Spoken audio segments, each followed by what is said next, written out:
So today we're going to talk about corresponding parts of congruent triangles, proving that that is true.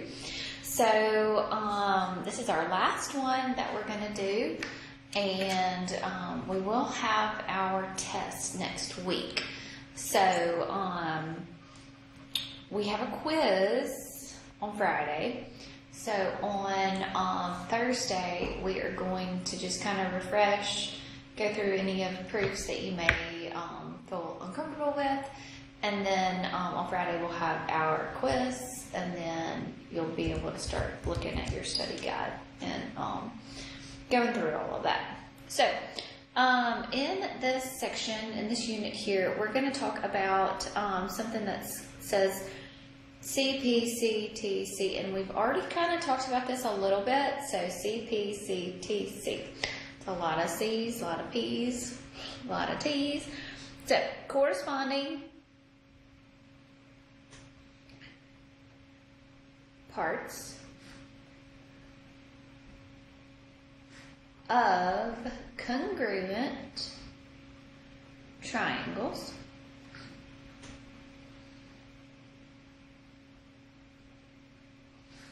are congruent. So you are going to use this when they want you to prove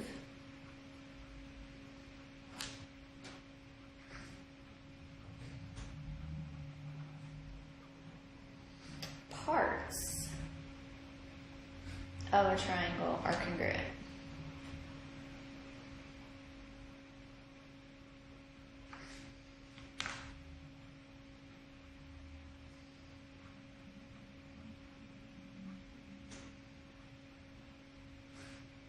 Okay, so to be able to prove parts of a triangle are congruent, you first need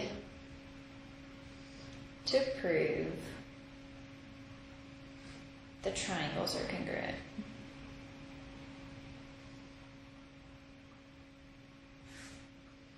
So you're going to have to show either side, side, side, angle, angle, side, side, angle, side, angle, side, angle. So you're going to have to use that first to show that the triangles are congruent.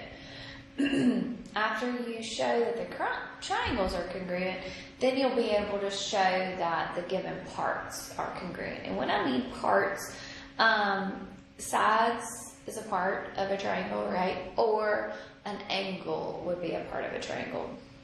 Okay? So you should have this with you.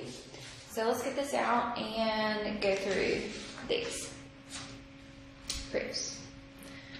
Alrighty. So given that x is the midpoint of w, y, so x is midpoint of wy and vz. Okay, so that is given to me. So before I even kind of read, I want to prove that angle x, where's x? XWV is congruent to x, y, and z. There. Okay? So to be able to prove that those parts are congruent, I need to show that the triangles are congruent first. Okay, so I'm going to do everything that I did basically the other day. So x is the midpoint of w, y, so that means that these two are congruent. So that means that wx is going to be congruent to yx. Definition of a midpoint.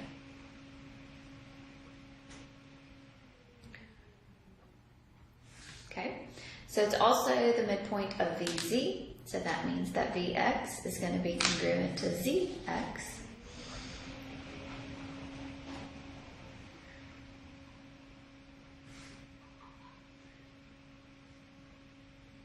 Okay, so how can I prove that these triangles are congruent? So I guess, I'm sorry, I probably need to tell you this. So I need to first prove that triangle WXV is going to be congruent to triangle YXZ. Okay, so I need to prove that first. Okay, so I also know that these are vertical angles there, so those are going to be congruent. So WX and V angle is going to be congruent to YXZ,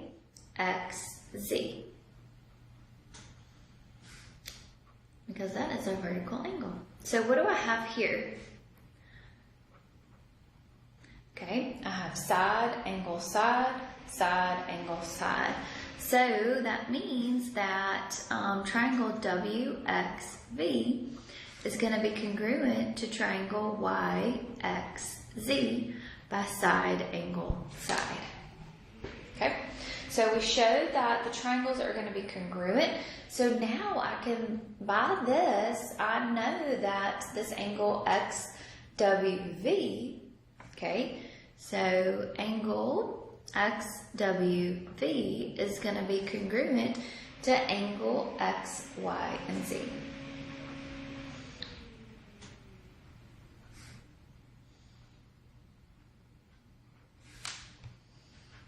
Good? Okay, so y'all try to do number 2 for me. So take a minute and try to do number 2.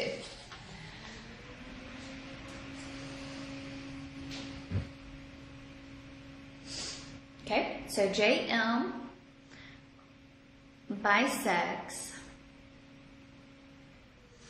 angle KJL. So JM bisects angle K, J, and L. So that is given.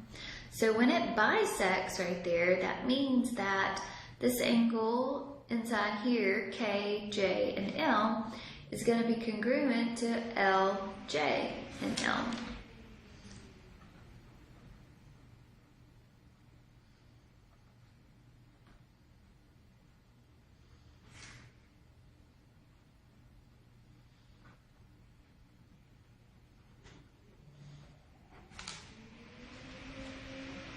Okay. Also, angle J, M, and K. So J, M, and K is going to be congruent to J, M, and L. So this angle and this angle are going to be congruent.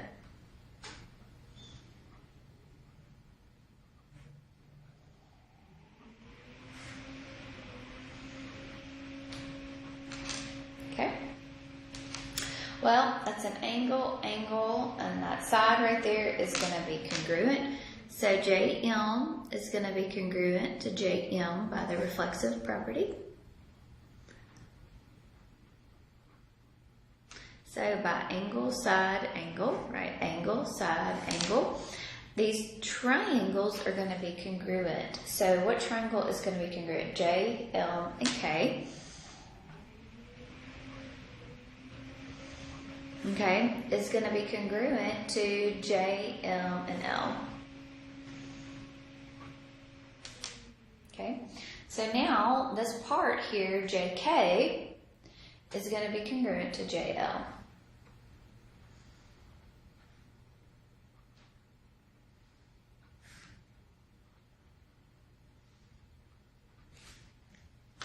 Okay.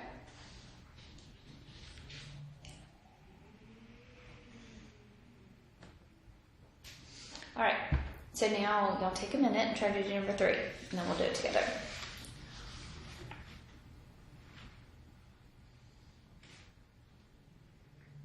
Okay, so BC is going to be parallel to EF. So BC is parallel to EF.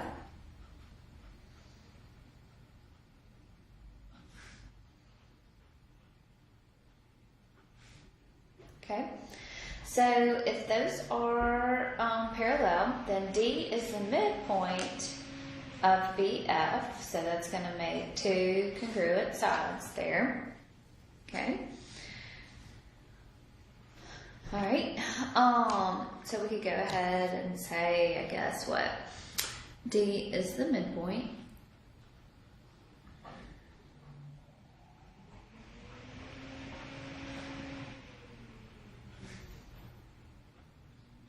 Guess we need to go back probably to that parallel, so I probably messed up there, but it'll be okay. So if it's the midpoint, then that means that BD is going to be congruent to FD.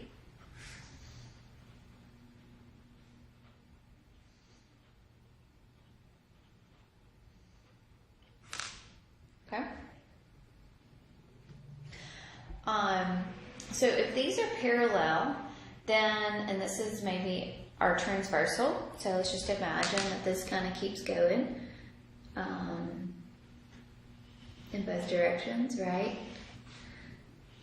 So imagine now that these two angles are going to be congruent here. So angle E is going to be congruent to angle, I wrote through it, but I think that's at C. Angle C, and that is because of alternate interior. You probably should have done it after you had the parallel right there, but I won't count off if you give what's given first.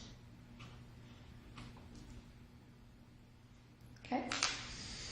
All right, so if those angles are congruent, now I've got a side that are congruent, so, and I know that this angle is going to be congruent to this angle for vertical angles, right? Okay, so BDC, so angle BDC is going to be congruent to angle FDE by the vertical angles. Okay, so that is an angle side, so that means that the triangles are going to be congruent. So the triangle BDC is going to be congruent now to the triangle FDE by angle side. So since I showed that the triangles are congruent, then the parts of the triangle are going to be congruent. So that means that ED is going to be congruent to CD.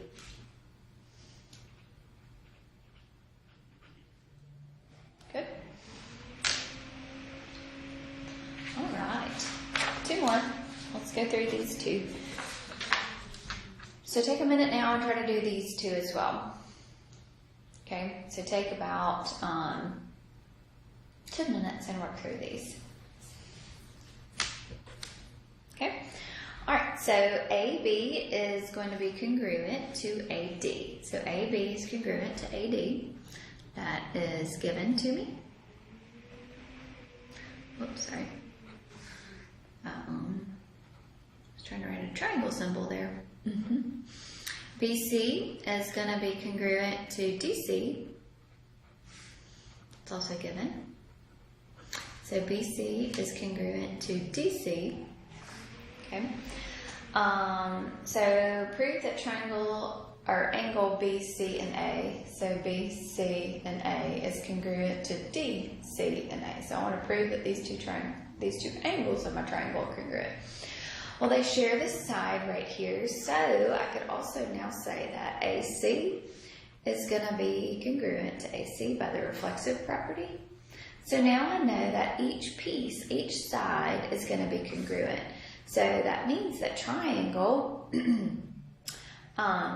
A, B, and C, so triangle A, B, and C, is going to be congruent to triangle A, D, and C by the side.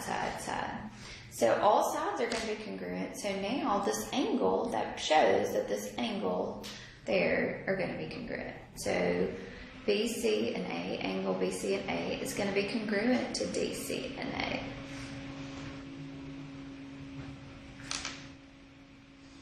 Okay, so basically you just have to prove that the triangles are congruent. One more step, now the pieces of the triangle are going to be congruent. Okay, all right, so here PS is going to be parallel to QR. So PS is going to be parallel to QR.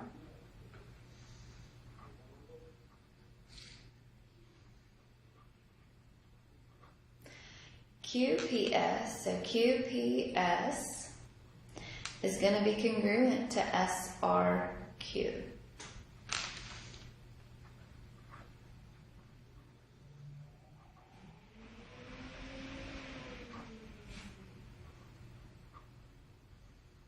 Okay, So now, same thing, if they're alternate, these angles now are alternate interior angles right here. So that means that what P, Q, and S is going to be congruent to R, S, and Q here. Oops, sorry. Double that, sorry. So angle P, Q, and S is going to be congruent to angle R, S, and Q.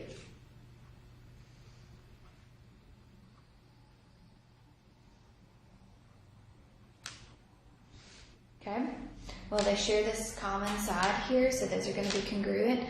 So my side QS is going to be congruent to side QS by the reflexive property.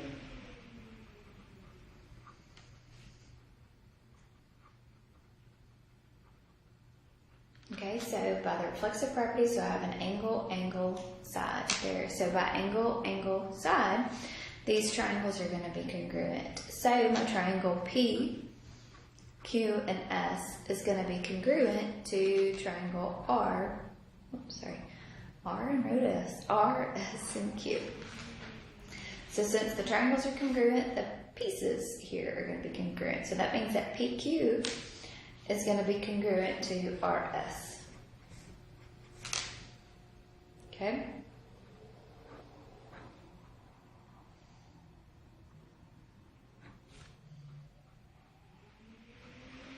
Good deal. Oops, sorry. All right. So that's just one extra step. So it's the same thing. So all through the proofs that we did, same thing that we do for corresponding parts of congruent triangles are congruent. So just one more step. So I hope you have a good, happy Halloween. So tomorrow you have homework, but tomorrow basically I'm going to get you to work on homework in class. So just make sure that you get caught up, and then we'll have a quiz on Friday. All right? Y'all have a great day.